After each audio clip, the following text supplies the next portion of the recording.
Yes, something I didn't know about at all until it was kind of discovered by his defense team, and then they began to question our mother about it.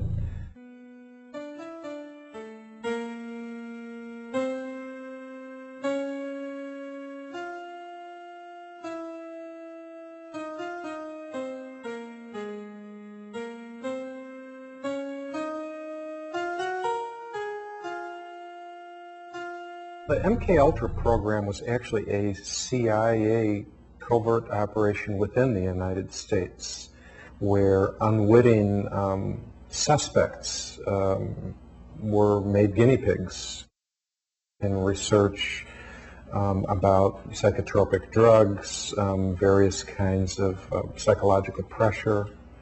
I think there's pretty clear evidence that MKUltra was a program at Harvard. Ted was in a psychological research study run by a psychologist by the name of Henry Murray.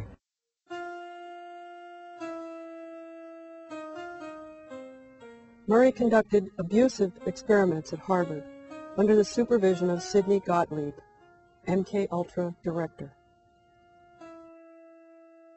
It was a fairly abusive research project. It would certainly not pass ethical muster today. And Ted would meet once a week for a conversation with someone about philosophy, with someone he thought was led to believe was another subject within the research project. But actually it was a plant, it was a graduate student, and they were actually trying to study how alienated youth, and Ted was identified as an alienated youth at Harvard. Harvard's entry profile for young Kaczynski. Good impression created, attractive, mature for age, talks easily, fluently, and pleasantly, makes friends carefully. And they were actually trying to study how alienated youth, and Ted was identified as an alienated youth at Harvard, would respond to having their philosophy of life and their values challenged. The Murray-Gottlieb MKUltra objective. Behavior modification by covert means through drugs, hypnosis, and torture. So for 3 years, beginning at the age of 17, Ted was in this study. I've read some of the transcripts, and they were pretty awful. I mean, they included personal attacks. So as my brother's trying to make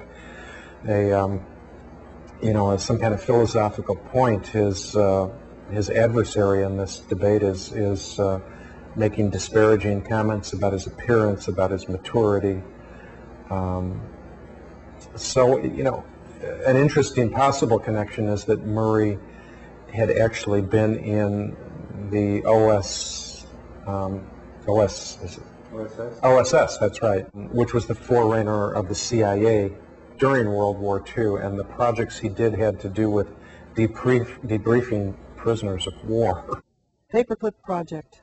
Debriefing top Nazi scientists and engineers brought secretly to the United States to work in aerospace weapons, biowarfare, mind control research, and experimentation in the military, academic, and corporate worlds.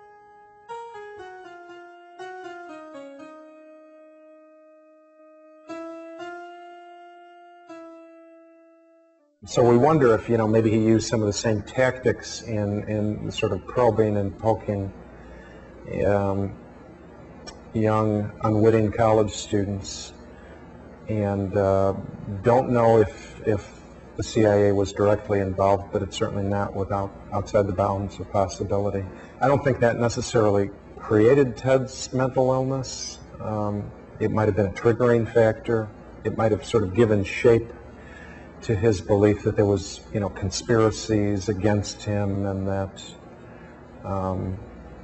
there was something sinister about the technology of psychology and mind manipulation and so forth.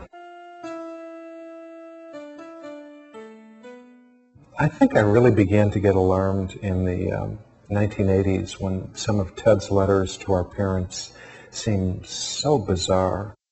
I mean, he'd say that they never loved him and cite evidence and seem to ignore all of the nice and loving things they'd done all their lives long. And I realized at that point that he was looking at the world through a very, very different lens.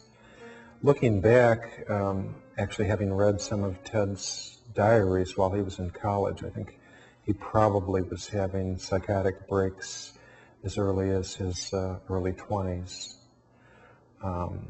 He believed, for instance, that he'd been visited by people in his apartment at the University of Michigan who couldn't possibly have been there to visit him.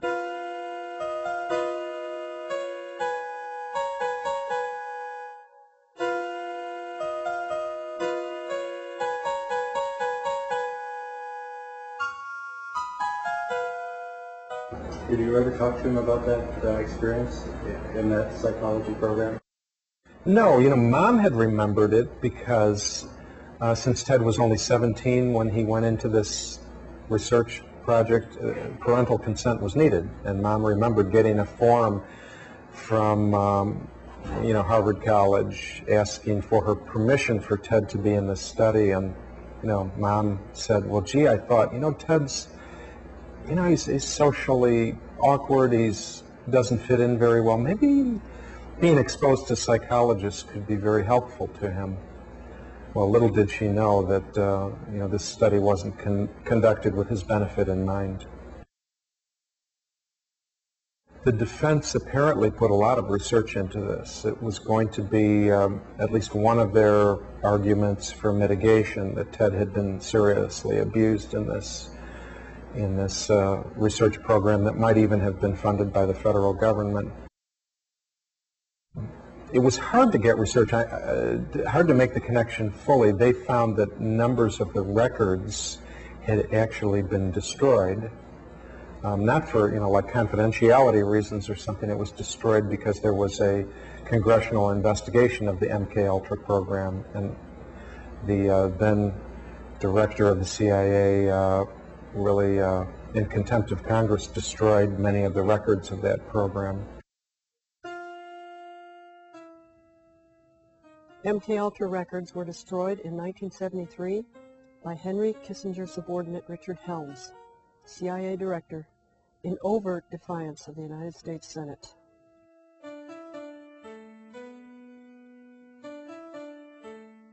They did eventually get to look at some of Murray's private research papers. That was where some of these transcripts were found. They also were able to track down just a couple of the other participants in the study, one of which, by the way, was working at Los Alamos making big bombs. A weird irony of the whole thing. But as far as we know,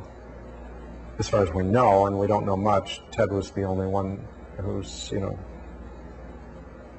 who ended up with real serious problems.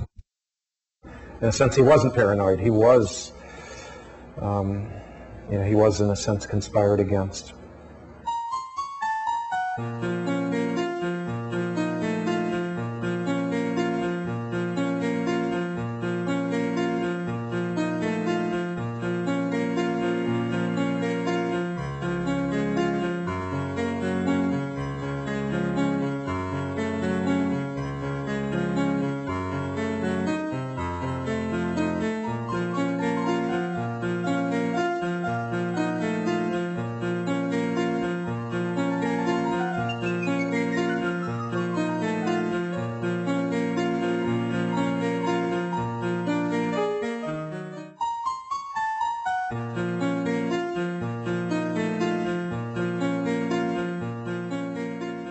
because of his academic brilliance and his extraordinary success, you know, and the absence of any kind of obvious, you know, any violence in him, you know, I think our family thought he was different, but not necessarily in a bad way.